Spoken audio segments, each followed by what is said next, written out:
내가 얼마나 가난한지, 내가 이렇게 지금 이렇게 힘든데 그런데도 나는 이렇게 목회를 하고 있어, 이런 걸 어필해야 됐던 거지. 쉽게 얘기하면 가난을 전시해야만 했었어. 그래서 근데 그게 너무 비참한 거야. 유튜브로 새롭게 형님을 알게 되신 분 중에는 어떻게 형님이 이중직 목회자로 살아가게 되었는지 궁금해하시는 분들도 좀 계실 것 같은데, 형님 이야기를 한번 좀 들려주시겠어요? 어디서부터 얘기를 해야 될지 뭐 감이 안 잡힐 정도로, 뭐 일하는 목회자, 뭐 이중직 목회자, 뭐 두 직업의 목사, 뭐 여러 가지 표현들이 있지만 어쨌든 그렇게 일과 목회를 병행하는 사람으로 좀 소개가 많이 됐고, 나의 어떤 정체성이 된 거는 맞아. 이중직 목회자로 뭐 살아야 되겠다 처음부터 결정을 하고 한 것은 아니기 때문에. 그 당시만 해도, 왜냐하면 이중직이라는 말 자체가 이중직을 범한다 그랬어. 그러니까 말 자체가, 그러니까 이중직 자체가 범죄였던 거지. 그러다 보니까 사람들이, 그러니까 일과 목회를 병행하는 목회자들이 실제로 상당히 많은데도 숨겨야 됐었어. 우리가 믿음이 없어서 일과 목회를 병행하는 것도 아니고 실력이 뭐 딸려서 그런 것도 아니라고 생각을 해. 그러니까 이 시대가 일과 목회를 병행하는 목회를 지금 필요로 하고 있다는 생각이 들었어. 솔직히 깜냥도 안 되지만 내 언론에서 인터뷰 요청들이 왔을 때 내가 흔쾌히 응한 이유도, 우리가 뭔가 이렇게 잘못을 하고 있는 사람이 아니고, 그리고 뭐 믿음이 없어서 이런 일을 하는 게 아니다라는 것들을, 그때 뭐 변명이라고 하면 변명일 수 있겠지만 이야기하고 싶었어. 나와 같이 일과 목회를 함께 하시는 분들에게 조금이라도 위로와 용기를 줄 수 있으면 좋겠다라는 생각에 책을 쓰기도 하고, 그런 뭐 새롭게 하소서 같은 데도 출연을 하게 된 거지. 내가 뭐 유명해지고 싶구나 막 그래서 그랬던 거는 아니고, 내가 좀 늦은 나이에 선교단체에 있다가 훈련을 받고 신학 공부를 시작하고, 그리고 신학교에서 아내를 만나서 결혼을 하고 이제 아이를 갖게 됐지. 부교육자로 당연히 자연스럽게 지역교회를 섬기면서 살았어. 근데 그렇게 지역교회에서 부교역자로 살아갈 때, 그리고 그 전에 선교단체에 있을 때 알게 모르게 사람들이 목회자에게 지금 바라는 모습들이 있었는데, 그 중에 하나가 뭐냐면 청빈한 삶이었어. 돈에 연연하지 않고 때에 따라서 하나님이 채워주시는 것들로 뭔가 이렇게 살아가는 삶을 강요당하는 느낌이었지. 그러니까 목회자들은 사역자라면 그렇게 응당 그렇게 살아야 된다라고 나도 그렇게 생각을 했었고, 사람들이 나에게 그런 것들을 기대하는 것도 알고 있었고. 그런데 이제 실제로는, 현실은 뭐였냐면 내 주변 사람을 힘들게 하는 거야. 가까운 가족들, 친척들, 그 다음에 나를 되게 좋게 봐주셨던 지인들, 그러니까 이런 분들을 힘들게 하는 거야. 내가 얼마나 가난한지, 내가 이렇게 지금 이렇게 힘든데 그런데도 나는 이렇게 목회를 하고 있어, 이런 걸 어필해야 됐던 거지. 쉽게 얘기하면 가난을 전시해야만 했었어. 그래서 근데 그게 너무 비참한 거야. 그러니까 우리 막내가 옷 입는 걸 너무 좋아해, 꾸미는 거를. 그러니까 뭐 나나 아내나 별로 그런 거에 크게 관심 없는데 얘는 그냥 타고난 것 같아. 그래서 그거를 되게 좋아하는 친구인데, 어린이집을 다닐 때 치마가 한 벌밖에 없었어. 치마를 입고, 근데 활동을 하면 더러워지니까 빨아야 되잖아. 그러면 이제 빨래를 돌리고 나면 이제 치마가 없으니까는 바지를 입혀서 아침에 이제 등원을 시키려고 하는데, 치마를 입고 가겠다고 막 자꾸만 떼를 쓰는 거야. 아니 무슨 치마가 이제 빨아서 오늘은 그냥 바지를 입고 가자. 그래도 막 한동안 실랭이를 했어. 그래서 얘는 왜 이러지 막 혼자서 막 생각을 하고 있었는데, 나중에 이제 선생님들이 아이들이 활동하는 이제 사진을 이렇게 보내준 거야. 요즘은 아이들이 많이 안 낳잖아. 결혼을 안 한 뭐 삼촌이나 이모들 있으면 그 조카들을 얼마나 예뻐해. 그래서 막 제일 좋은 거 막 이런 것들을 선물을 해준단 말이야. 애들이 활동하는 친구들의 모습을 봤는데 너무 예쁜 치마들이 입고 오는 거야. 그리고 매일 다른 치마들이 입고 오는 거야. 근데 얘는 그 한 벌 옷을 그냥 어쨌든 치마를 입고 싶어 했던 거야. 다른 친구들도 다 치마를 입으니까. 근데 그런 것들을 못 해주는데, 또 우리 첫째가 어린이집 다닐 때 이제 일찍 갔거든. 아내도 이제 전도사 사역을 하고 있었기 때문에, 아내가 다시 나가서 교회에서 사역을 해야 됐기 때문에 일찍 좀 어린이집을, 영유아 전문 어린이집을 보냈는데, 걸음마를 시작할 때였고 신발이 필요했는데 신발이 우리는 없었고, 그러니까 우리가 버는 한 달 수입이 정해져 있는데 매달 고정적으로 지출되는 거 이외에 또 뭔가 돈을 지출하는 게 그 당시 굉장히 부담스러웠지. 하나님이 채워주시는 걸로 이제 살아가는 것들을 당연하게 여겼고, 이제 신발이 필요했으니까 하나님한테 기도를 했어. 하나님, 이제 아이가 어린이집을 가야 되는데 신발이 필요한데 하나님 신발을 주십시오. 막 주실 줄로 믿습니다. 막 이렇게 기도를 하고. 근데 마침 그때 이제 친하게 지내던 전도사님 부부가 자기 아이가 이제 신발이 작아졌는데 이게 신던 거라서 되게 미안해하면서 근데 이거 좀 드려도 되냐고.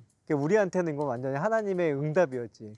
하나님이 또 저렇게 또 귀한 분을 통해서 우리의 필요를 채워주시는구나 해서 이제 신발을 신겨서 등원을 시켰는데 어린이집에 갔는데 신발장에 신발들이 다 메이커인 거야.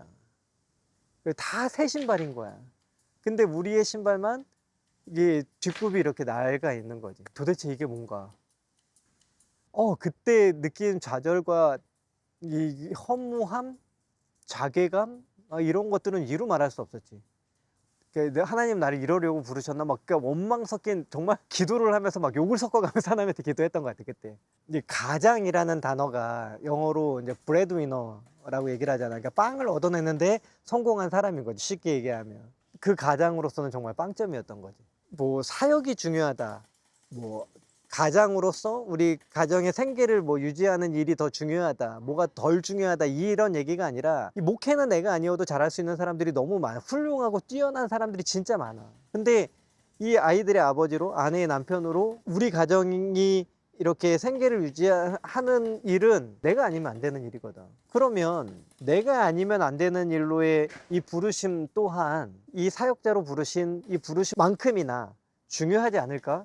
나는 그때 그런 생각들을 하고 있었던 찰나였어. 근데 그렇게 하던 차에 세월호 참사를 만났고 교회가 뭔지 이제 선교가 뭔지에 대해서 다시 질문했고 성경을 다시 읽으면서 그 연약한 자의 편 드시는 하나님을 좀 새로운 모습들을 만나게 되면서 기성교회로부터 좀 나와서 내가 아니면 안 되는 그런 교회, 그러니까 교회가 되게 많은데 난 왜 또 하나의 교회를 해야 되지? 뭐 이런 질문들을 던지면서 그 질문에 대한 답들을 막 찾아가고 있었지. 근데 그러다가 그 당시에 만났던 게 선교적 교회라는 개념이었어. 교회 안에 사람이 없다는 담론이 사람들 사이에 교회가 없다는 담론으로 옮겨져 가는 거.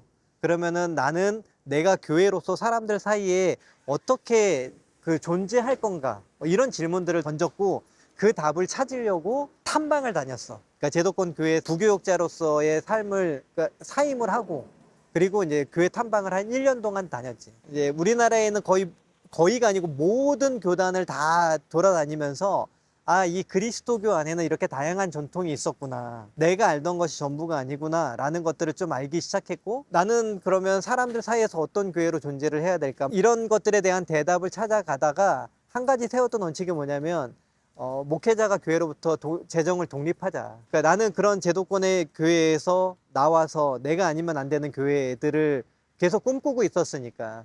그러기 위해서는 교회로부터 목회자가 재정을 좀 독립해야 된다라는 생각을 하게 됐던 거지. 100군데가 넘는 곳에 이력서를 넣고 또 그렇게 면접을 보고.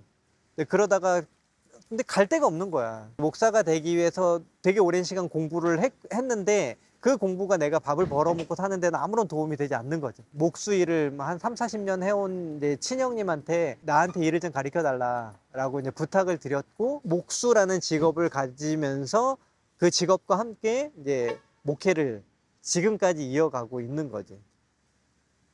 왜 몇 년 전에 이름이 꽤 알려진 목사님이 이중직 목회에 대해서 부정적인 소견 이야기했었는데 당사자로서 서운한 마음이 들지는 않으셨어요? 뭐 그런 얘기가 어제 오늘만의 얘기는 아니고 유명한 분이 그런 얘기를 하니까 조금 이슈가 되기도 했고 근데 더 아픈 거는 가까운 사람들한테 그런 이야기를 들을 때지. 그러니까 뭔가 이중직 목회를 하는 게 믿음이 없어서 그러는 거다. 아니면은 뭐 실력이 부족해서 뭐 그러는 거다. 뭐 이런 이야기들을 굉장히 많이 들어. 실제로 많이 듣기도 하는데 나는 이제 늦게 신학을 했고 결혼도 늦게 하다 보니까 그때 아이가 어렸어. 근데 부교육자로 일을 하면서 사례를 받으면 뭐 그 당시만 해도 100에서 150만 원 뭐 요 정도를 받는데 이거를 가지고 뭐 다섯 식구가 생계를 유지하는 것이 뭐 불가능하지. 그래서 이 일을 하면서 목회를 해야 되겠다라고 생각을 했는데 그 당시만 하더라도 교리와 장정을 보면 이중직 자체가 인정을 받을 수 없었지. 이중직을 하면 목사가 될 수 없었던 그런 상황에 놓여 있었어. 그래서 고민을 하다가 이제 나 같은 경우는 독립교단에서 안수를 받았지. 그러니까 이중직에 대해서 사람들이 좀 다시 생각하게 된 계기가 바로 코로나였던 것 같아.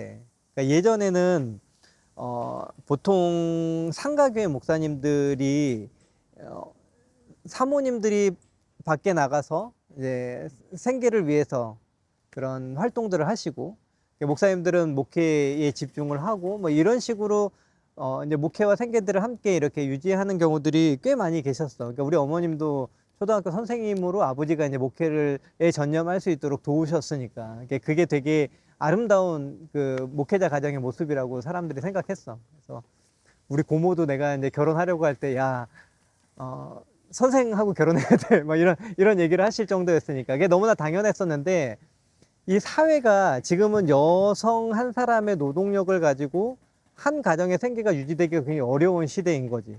이제 그러던 차에 코로나가 왔고, 이 상가에서 매달 임대료를 내야 되는 교회 입장에서는 집합금지 명령이 이제 떨어지면서 예배를 드릴 수 없게 됐고, 자연스럽게 헌금이 줄고, 그러다 보니까 이 매달 내야 되는 이 임대료가 굉장히 부담스러웠던 거지. 이 수입으로 생계를 유지하기도 어려웠는데 여기 엎친 데 덮친 격으로 이 임대료까지 지금 부담이 되게 된 거야. 보통 목회자의 가정들이 막 속된 말로 갈아 넣어서 겨우겨우 유지하는 그런 상황이었고 부랴부랴 목사님들이 이제는 그러니까 일터로 나가지 않으면 안 되는 상황으로 내몰리게 된 거지, 쉽게 얘기하면. 우리가 목사가 되기 위해서 공부는 많이 했지만 밥을 벌어먹고 사는 데는 별로 그닥 도움이 되지 않거든. 그러니까 그때 목사님들이 하셨던 게 거의 뭐 배달이라든지 아니면은 택배 그리고 뭐 일용직 노동, 그러니까 그것도 이제 기술이 필요하지 않는 그런 일용직 노동 뭐 이런 것들을 했는데 이게 쉽지가 않은 거야. 그러니까 그런 일을 하면서 목회를 하는 것 자체가 굉장히 어려웠지. 지금 내게 필요한 어떤 그런 재정을 충당을 하려면 많은 시간을 거기다 할애를 해야 되는데 또 그러면 목회를 소홀히 하게 되고, 그러니까 거기에서 되게 자괴감을 느낀 목사님들이 많아. 그래서 목회를 하면서 일터로 나갔는데 이게 그 정체성의 혼란이 오는 거지. 나는 목사인데 나는 왜 이렇게 일만 해야 되지? 그러니까 이렇게 일을 하는 게 목사로서 맞나? 막 이런 생각들에 되게 혼란스러워 했었어. 그래서 그 당시에 이 현상에 대해서 조금 이제 연구를 하기 시작을 한 거지. 사람들이 그러니까 상황에 내몰려 갖고 이중직을 한다, 이렇게 일을 하면서 목회를 한다 그러면 너무 비참한 거야. 그러니까 그런 상황들 자체가 너무 비참한 건데, 그러면 우리가 지금 하고 있는 이 일 자체가, 그러니까 일과 목회를 병행하는 이것들이 그 교회 역사 안에서 어디에 뿌리를 내리고 있는가, 이런 거에 대한 확인들이 필요해서 그래야지 우리가 이거에 대한 정체성을 좀 분명하게 가질 수 있거든. 그리고 자랑스럽게 이 일들을 해 나갈 수 있었던 거지. 그때 이런 것들에 대해서 좀 많이 논의하고 연구하고 그런 일들도 활발하게 일어났고 이제 사례들도 소개되기 시작했고, 그러면서 지금은 조금은 이중직에 대한 그 인식이 좋아진 것 같기는 해.